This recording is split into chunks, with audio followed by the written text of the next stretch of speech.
Sir David Amess. I congratulate my honourable friend for Gainsborough on securing this debate. He really has said everything that needs to be said, so I shall now be accused of speaking for the sake of it. I was born a Catholic and I will die a Catholic, but if I had been born Jewish, I would have been proud to have been a Jew, and so on. But I absolutely understand, Madam Deputy Speaker, like the Honourable Member for Redcar who has just spoken, that there are many colleagues who have no faith at all. Now, until we're dead, we just don't know. So I'm erring on the side of caution. I certainly do not want to go to hell, because for me personally, I can only imagine that hell will be like the prospect of a Labour SNP coalition. So I'm now sticking to my faith.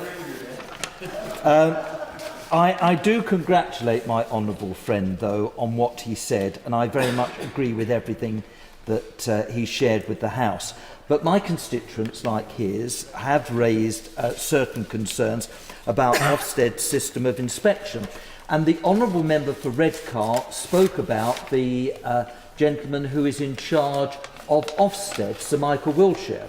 Well, I went to Sir Bonaventure's Grammar School, and Sir Michael Wiltshire was the headmaster of St Bonaventure's Grammar School. Indeed, he was knighted during his period as a head teacher.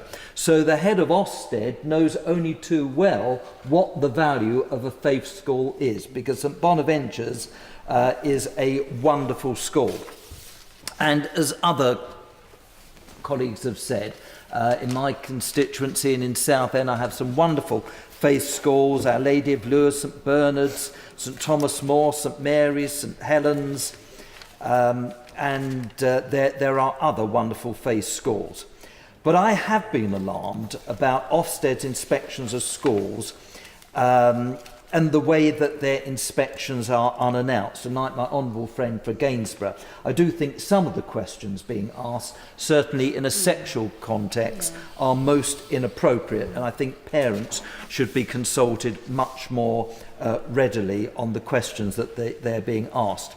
Sir Michael Wiltshire, in November 2014, announced that no notice inspections are only used when there are serious concerns about the breadth and balance of the curriculum, rapidly declining standards, safeguarding and standards of leadership or governance. Well, we all know, Madam Deputy Speaker, that faith schools are some of the very best performing schools in the country. They are marked as either good or outstanding by Ofsted. So there is no grounds whatsoever for Ofsted to carry out unannounced inspections on these excellent schools. And then to say that there are grounds to make a no-notice inspection due to a suspicion of extremism is simply absolutely nonsensical as far as faith schools are concerned. Another point I would like to raise is a shocking example of self-policing following parents' complaints about the inappropriate and unannounced questioning of their children. I fail to understand how Ofsted was allowed to investigate the complaint made against them. Even more surprisingly, the Department for Education accepted Ofsted's conclusion that the complaint raised by parents was false.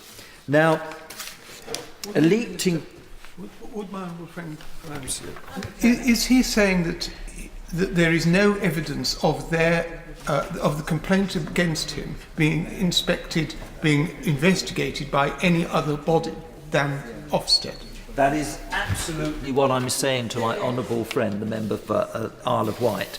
A leaked internal DFE document shows that there has been significant breakdown in trust between the DFE and Ofsted over this issue. The document describes Ofsted's controversial drive to carry out British values and accuses the regulator of sending confused and mixed messages.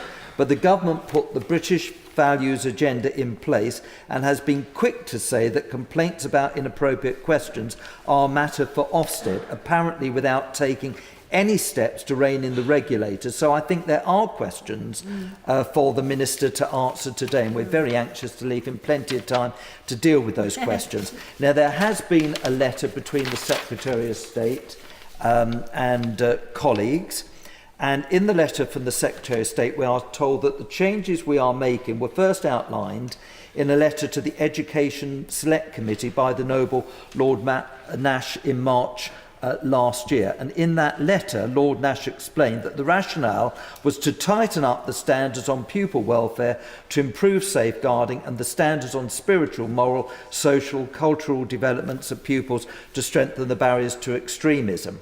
However, the Prime Minister's Extremism Task Force was clear in its December 2013 report that Islamist extremism is a distinct ideology which should not be confused with traditional religious practice, but the vague school standards allowed Ofsted to treat social conservatives as extremists. Absolutely ridiculous. And also the Secretary of State told us that there are twin aims that lie at the heart of the reforms. The most significant change strengthens the reference to fundamental British values, requiring schools not only to respect but to actively provoke them. This gives force to a policy first set out by the Secretary of State's predecessor in response to events in Birmingham. The fundamental British values of democracy, the rule of law, individual liberty and mutual respect and tolerance of those with different faiths and beliefs are not new.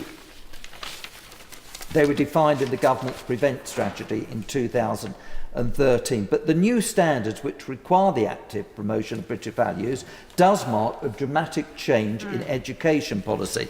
The previous standards simply required respect for British values and made no mention of the Equality Act 2010.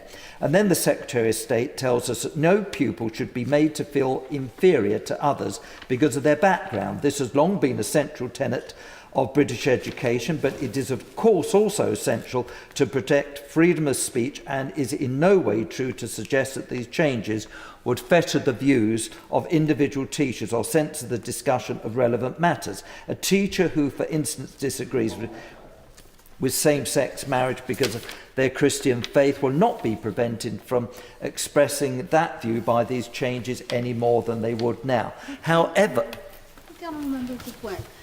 You've spoken about the changes in these standards, but what really has been an important change is the fact that the Secretary of State now has power to take regulatory action where a school is in breach of these requirements.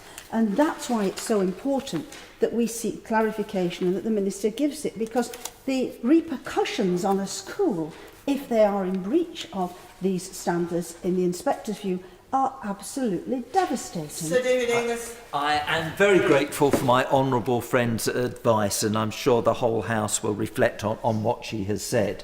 So, regards to what I was saying before my honourable friend intervened, the experience in Orthodox Jewish schools has been that inspectors were actively hostile to traditional Jewish beliefs about marriage held by children and staff, which is absolutely shocking. So in conclusion, Madam Deputy Speaker, I do believe tolerance and inclusion are some of the most important British values. However, the way in which these are passed on to young pupils should not be imposed on schools.